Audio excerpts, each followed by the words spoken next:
ఇంకొక పక్క దిశ ఎమ్మెల్యేల దాడులు.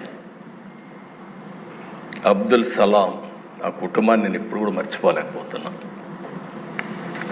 ఎంత దిశ మనిషి చనిపోవాలనుకున్నాడు, బాధలు భరించలేక.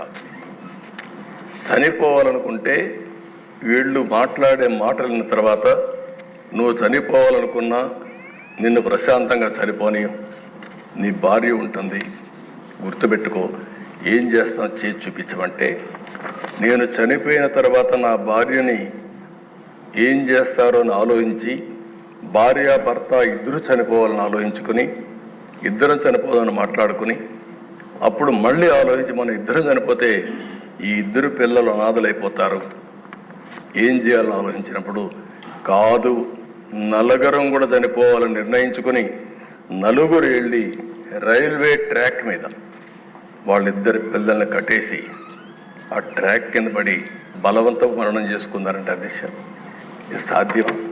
సాధ్యమే. ఎంత నిస్సహాయ స్థితి. ఈ విషయం మనం గుర్తుపెట్టుకోవాల్సిన అవసరం అది జరిగితే పరామర్శించినటువంటి ఆనాటి ముఖ్యమంత్రి నిన్న అదే పార్టీకి ఒకప్పుడు చెందిన ఇద్దరు వ్యక్తులు ఈరోజు ఒక అతను వ్యక్తిగత కారణాల వల్ల చంపితే దాన్ని రాజకీయం చేస్తూ ఢిల్లీకి పోయి ఈరోజు ఈ సభకు రాకుండా సభకు వచ్చే ధైర్యం కూడా లేదు. అంటే చేసిన పనులు ఏమైనా ఉంటే చెప్పడానికి వస్తారు కానీ అది చేసే పరిస్థితి వచ్చారు. అధ్యక్ష డ్రైవర్ సుబ్రహ్మణ్యం, డాక్టర్ సుధాకర్, ఇప్పటికి కూడా జ్ఞాపకం. అధ్యక్ష సుధాకర్ ఏమడిగాడు? ఒక మాస్క్.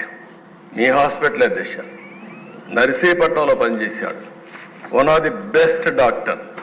ఒకటే అడిగాడు, నేను ఎంతైనా పనిచేస్తా కానీ కరోనా భయంకరమైన వ్యాధి, ఒకవేళ వస్తే మాకు కూడా ప్రమాదం ఉంటుంది, మాస్క్ ఇవ్వండి, అప్పుడప్పుడు మార్చండి అని ఒక మాస్క్ అడిగిన నేరానికి అహంకారమైన ఈ ప్రభుత్వం వేటాడి పిచ్చివాణి చేసి నడి రోడ్లో చంపేసే పరిస్థితికి వచ్చారు.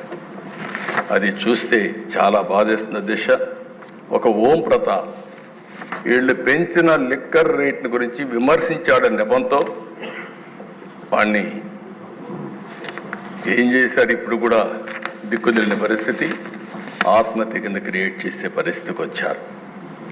బాపట్ల దిశ ఆ జిల్లాలో 10వ తరగతి ఇక్కడే అనగాన సత్యప్రసాద్ ఉన్నాడు. 10వ తరగతి చదివే బాలుడిపై అమర్నాథ్ ఆయన చేసిన పని ఏంటి అధ్యక్ష? అక్కని అవమానిస్తున్నారు, ఎకిల్ చేస్తున్నారు. ఆ అమ్మాయి మానసికంగా చాలా బాధపడతా ఉంది అని ఇంటికి వచ్చి చెప్పిన నేరానికి దారిలో పోతా ఉంటే పెట్రోల్ పోసి తగలబెడితే పెట్రోల్ వేసి తగలబెట్టిన వాళ్ళకి రక్షణ ఇచ్చే పరిస్థితి వచ్చారు తప్ప ఆ కుటుంబాన్ని కాపాడే పరిస్థితి లేకుండా పోయింది. అధ్యక్ష ఇక్కడుండే మహిళలు చూశారు, ఇప్పుడు కూడా అదే సమస్య నాకు కనపడుస్తూ ఉంది. నేను ఆ రోజు ఇదే కుర్చీలో చెప్పాను అధ్యక్ష, జ్ఞాపకం ఉంటుంది. నాకు జరిగిన అవమానం నా లైఫ్లో ఎప్పుడు బాధపడ్డా, ఒకే రోజు బాధపడ్డా, అదే చివరి రోజు అనుకుంటున్నా. ఆ రోజు వీళ్ళు చేసిన అవమానానికి ఇది గౌరవ సభ, ఈ సభలో నేను ఉండను. గౌరవ సభ చేసిన తర్వాత మళ్ళీ క్షేత్రస్థాయిలో గెలిచి ఈ సభలో అడుగు పెడతానని ఆ రోజు. ఇప్పుడు కూడా దేశ నాకు జ్ఞాపకం, ఆ రోజు మైకు కూడా ఇవ్వలేం, ఇట్ ఇస్ ఓన్లీ రికార్డ్.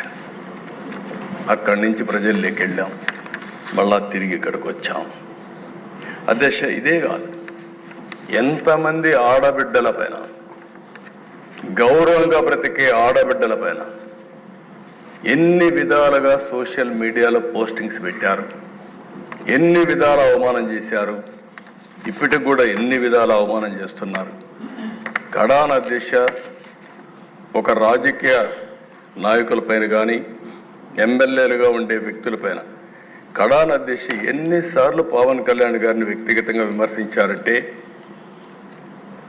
మామూలుగా విమర్శించడం కాదు, ఫ్యామిలీ పరంగా విమర్శించడం, ఇలాంటి చూసినప్పుడు చాలా బాధేస్తుంది అధ్యక్ష. ఈరోజు కుటుంబ సభ్యులపైన నీచంగా మాట్లాడడం, ఇంకో పక్కన ఆ రాతలైతే భరించరాని రాతలు. మనం అందరం మనుషులం అధ్యక్ష. ఎప్పుడైనా సరే ఓసారి ఇష్టానుసారంగా ఇలాంటి వచ్చినప్పుడు ఓసారి మనసు చాలా చివుక్కుమంటుంది, చాలా బాధ కలుగుతుంది. అలాంటి జరిగే పరిస్థితి వచ్చింది. ఇంకో పక్క అధ్యక్ష, అలాంటి అరాచక పాలన మీరు చూస్తే బాధితుల్నే నిందితులు చేశారు. తప్పు చేయలేదు వీళ్ళు, కానీ వీళ్ళే వాళ్ళని కొడతారు, తప్పుడు కేసు పెడతారు. అలాంటివి కూడా చేసే పరిస్థితి వచ్చారు. ఇంకొక పక్కన సిబిఐ కూడా పనిచేయలేని పరిస్థితి రాష్ట్రంలో. నేను అడుగుతున్నాను అధ్యక్ష, ఇప్పుడైనా సరే ఢిల్లీకి పోయారు, ఓ కిల్డ్ బాబాయ్, ఇది నా క్వశ్చన్ ఫస్ట్ నుంచి ఇప్పుడు అడుగుతున్నా మళ్ళీ, ఓ కిల్డ్ బాబాయ్ ఎవరు సమాధానం చెప్పారు? విజయ్ కుమార్ రాజు గారు, విష్ణుకుమార్ రాజు గారు, మీరు చెప్పాలి. ఇప్పుడు ఈరోజు బడ్జెట్లో చెప్పినప్పుడు పోలవరాన్ని వీలైనంత తొందరలో పూర్తి చేస్తామని నిర్దిష్టమైన హామీ ఇచ్చారు. వారికి మనస్ఫూర్తిగా అధ్యక్ష, వ్యవసాయ శాఖ పూర్తిగా మూతపడిపోయింది. కాలువల్లో పూడిక తేలేని పరిస్థితి.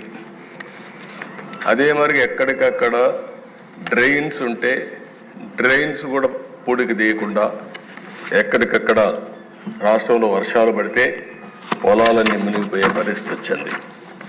ఇంకో పైన దిశ ఇరిగేషన్ వ్యవస్థ చిన్నాభిన్నం అయిపోయే పరిస్థితికి వచ్చింది. ఒక్క ప్రాజెక్ట్ పూర్తి కాలేదు. ఇంకో పక్కన చూస్తే ఉండే ప్రాజెక్టుల్లో గేట్స్ కూడా గ్రీస్ పెట్టలేని పరిస్థితి. కొన్ని ప్రాజెక్టులు మీరు చూస్తే అధ్యక్ష, గేట్లు కొట్టుకొని పోతే ఆ గేట్లు కూడా పెట్టలేని పరిస్థితి. ఆ గేట్లు పెట్టడానికి అయ్యే డబ్బులు కూడా ఇవ్వలేని దుస్థితి. అలాంటి భయంకరమైనటువంటి పాలనలో మనం చూసాం.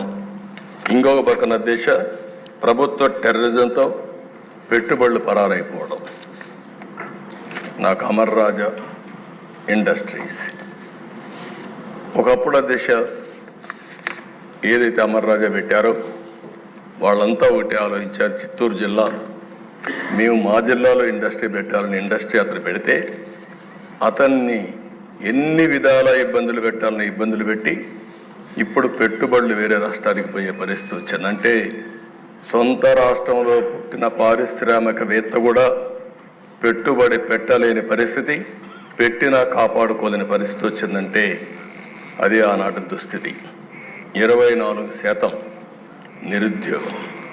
దేశంలోనే అతిపెద్ద నిరుద్యోగం ఉన్న రాష్ట్రం మన రాష్ట్రం అయ్యే పరిస్థితికి వచ్చింది.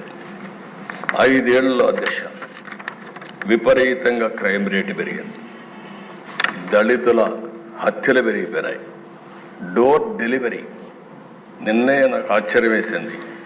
ప్రజాస్వామ్యాన్ని కాపాడాలని చెప్పి లేకాడు పట్టుకొచ్చారు. ఏం చెప్పాలో అర్థం కాలేదు. ఆ డోర్ డెలివరీ చేసిన వ్యక్తి కూడా ప్లే కార్డు.